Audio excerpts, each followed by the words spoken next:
Well, hey there, you caught me out on the range, and I want to share a little training sesh with you, just a very basic, down and dirty training sesh. So if you're looking for a way to go to the range, maybe you've got 50 or 100 rounds, a couple hundred rounds, I'm going to give you some very simple drills that you're going to get like 8 to 10 reps of each.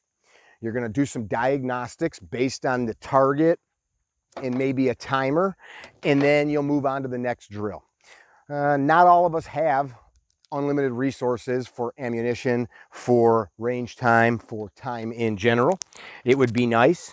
I think pushing excellence is important in anything that's important to you and in any area of your life, but we also need to be realistic. We've got responsibilities, we've got families, etc. And when it comes down to it, I think all of us carry these things because we want to be in a position that if we need to save ourselves, or even more importantly, somebody that we really care about from criminal violence, we've got the skill, the ability, and the mindset to get it done. So I'm gonna finish jamming up some mags and we're gonna turn downrange here and get right into it. All right, so we're at the 7. I've got a piece of USPSA cardboard, and you can use whatever you want, something that you can repeat though. This is pretty standard. A-zone is our target. 2.5 second par time from the holster for 2 shots. Only A-zone hits count.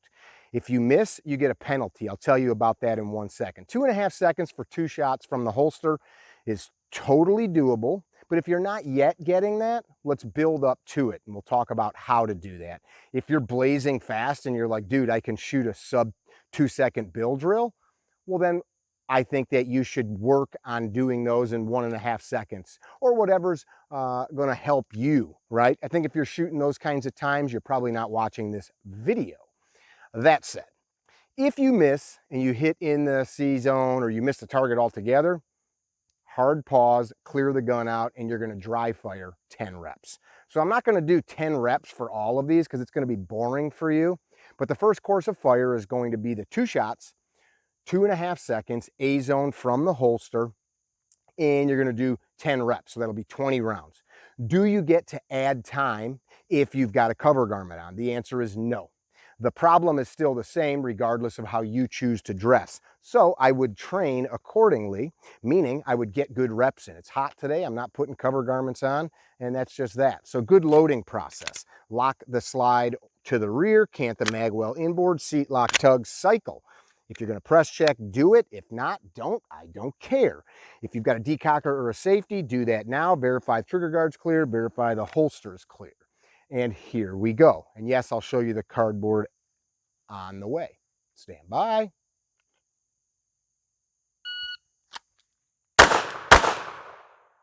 Took all kinds of time, 2.07 seconds.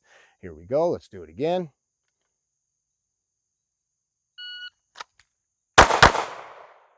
Shot a little quicker, 165. I still took a long time for that first shot, it felt like. I'm trying to build good habits, not just go as fast as I can, which when you get good habits, then you can go quicker. Here we go, let's do it again.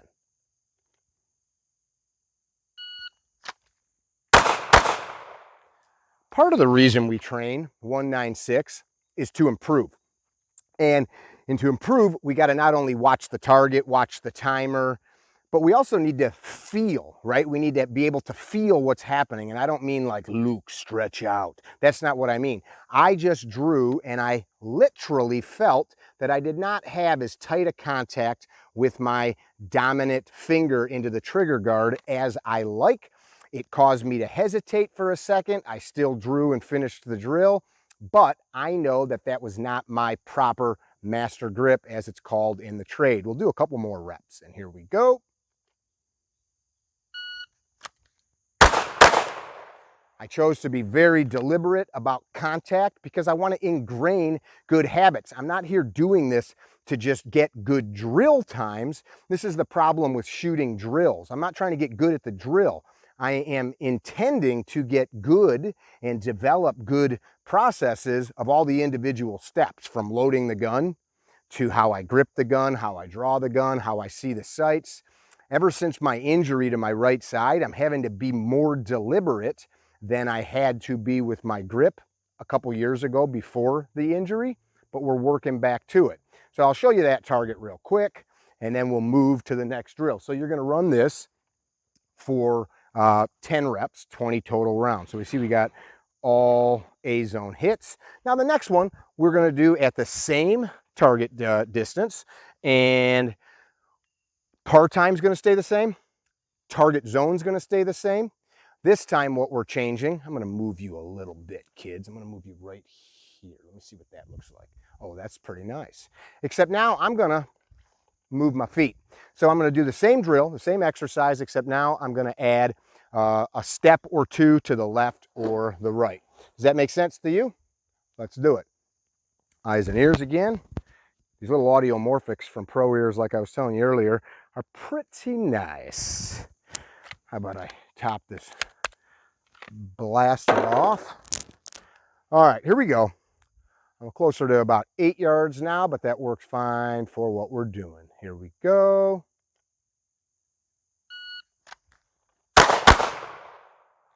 Trigger guard's clear, holster's clear. I got a cutter there. I don't like cutters, but it's a cutter, and we're gonna look at it. So 178, 178. Here we go, we're going left. Stand by. What I'm looking for is linking my feet to the draw stroke. I don't wanna move and then draw. I wanna get good at being able to do both. 178 on that one as well. Okay, I'm a human metronome. I'm a human metronome. I'm not. Here we go.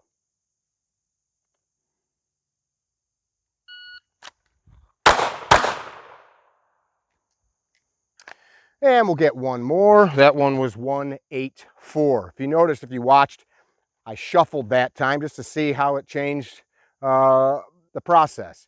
And it changed it a little bit. 184 instead of 178. Here we go, going back.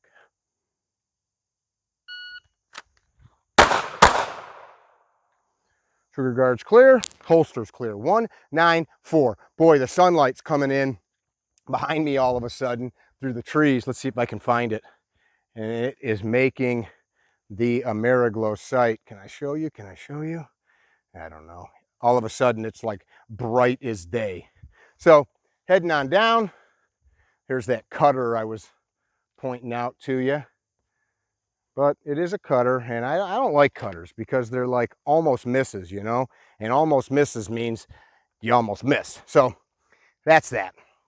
Now we've got another one. So you would run that drill for 10 reps. So now you'd be at about 40 rounds. So this is gonna be like about 100 round test. Now, this next one, 2.5 second par time. We're gonna start at the 7 yards and we are going to retreat back. Oh, I never retreat. Okay, it's cool, I get it. But in reality, somebody with an edged weapon, a bludgeon, whatever, may be chasing you. Now, backpedaling is not a great thing. Sidestepping, if you watch a boxer or a wrestler, they normally don't backpedal. They normally take angles. Different discussion, but worth noting and worth you doing some research on. You may only be able to go backwards for a million reasons. You're between two cars, you're in a hallway, you're in a galley kitchen. There is just stuff that you cannot get that angle. I want to be able to get my gun up with purpose and move my feet. We'll go 4 shots in 2.5 seconds. Now, as you get better at this, you add 5. You go to 6 and see where you can take it. But let's get that set up. I'm going to move the camera here so we can get some good footage of the feet. Oh, you perverts like feet footage, huh? Is that what you like? Is that what you like, you sickos? I don't know why I got to be like this. I just do. I'm trying to get a perfect angle for you. It's you. It's not me. It's you. It's not me. Let's see. I feel like you're so far away. Do you feel like you're so far away? I'll bring you a tinge bit closer. I don't even know if the tinge bit's not even a word, is it? That'll do. All right. I'm going to top her off again. And we'll run a few of these into the ears. And remember, if you miss, you're going to dry fire. It's not punishment. You're correcting the mistake. You're not here to do good at drills. You're here to build good systems and processes that support the desired outcome, which isn't being good at drills. It's winning in violence or winning matches, whatever the hell it is you're doing. For me, it's I want to be able to protect my family. That's the only reason I do this, and it's fun. Okay, getting ready. Of course, make sure that you're not going to trip on anything, all that good stuff. Here we go. 4 shots, 2.5 second par time while retreating back to the 10. Stand by.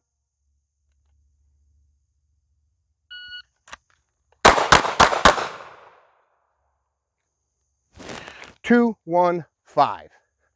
Oh, he pulled one. You know what that means? I have to do some dry reps. I've got one that's just on the left edge. Well, it is what it is. Gun's empty. So now, I wish I did that on purpose, but I didn't. Here we go. 2, 3, 4. And you don't need to press on a live trigger over and over. Pressing on that dead trigger, you're going to feel movement as your hand tightens. Here we go again, this time using the timer.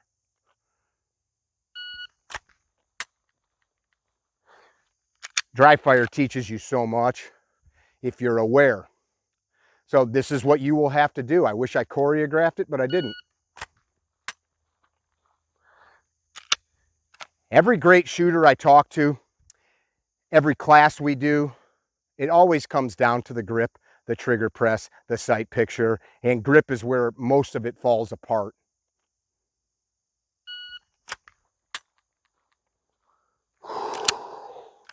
All right, so I would have done my 10 dry reps. Go back live, and I'm going to show you the target. Just slow your roll. Don't blow your load all at once here.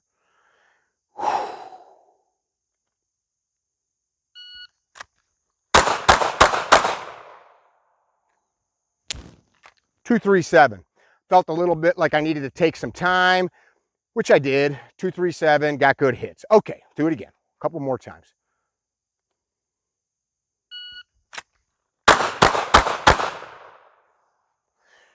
And I want to go one more just for the heck of it.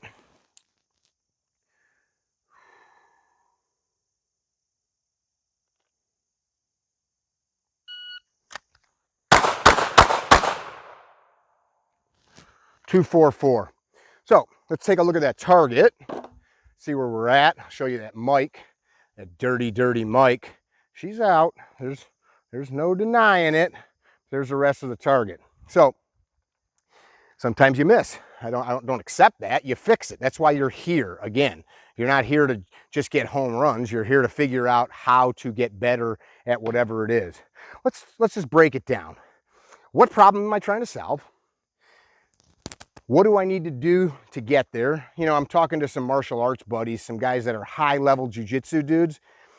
Those guys can't agree on who's the greatest MMA fighter, who's the greatest jiu-jitsu guy, who's the greatest boxer. Those guys can't agree on what's the greatest technique to take somebody down. Is it a single leg? Is it a double leg? They can't decide on whether or not a judo throw is better than a wrestling takedown. They can't decide because it depends. You go talk to 100 competitive shooters, you go talk to 100 defensive pistol instructors, which, by the way, and I'm not trying to poo-poo or rain on anybody, oftentimes that's code for I don't want to try hard. And the reason I want to come out here and just show you what I try to do is I don't want to pretend. I used to push a lot more in training. I've got to get back to that. It's an easy path to say good enough. But there is a point where good enough and chasing something can cause injury, tendonitis, tennis elbow kind of stuff, golfer's elbow, arthritis starts setting in. And then there is a cost factor. You can't deny that. If you can't afford to spend thousands of dollars on ammo, you can't do it. By the way, if you saw the video the other day where I lubed this gun and you lost your mind, this gun is now 1,500 more rounds past that lube cycle, and it's still working. It didn't blow up. It didn't kill me. If you were one of the guys that said never do this, you'll ruin your gun, you'll have to send it back to Glock. Somehow You just watched it work. I haven't added any lube since that day, and that was last week. I did 2 days of hard training in the state of Michigan, and I'm back here. Today's Tuesday, a couple days after that weekend class. Magically, it's working. Let's do this. Throw some shit in the comments. Talk about what it is you're working on. I'd like to see how collectively we can get better.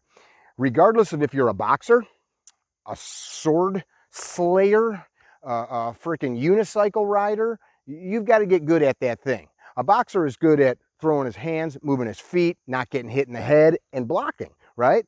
That unicycle guy has got good balance and doing unicycle-y things. The swordsman is good at swordsman things. You got a couple jobs. Have it with you, know how to use it, keep it fed, point it at what needs a hole in it, and then use good judgment as to how to make those holes. Don't get hurt in the process, and if you do, fight on until you win, or as my buddy Jared Reston would say, you wouldn't know because you never would have quit, meaning somebody would just shut you off. Hopefully that doesn't happen. Be well. Don't be dickheads. Tell somebody you love them. Check out Ignis Lux Coffee, and we've got classes now set up from Washington to Florida. California is next, Northern California. We're just outside of wine country, and I am really looking forward to that. Maybe we'll get a nice Pinot Noir.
Oh, hey.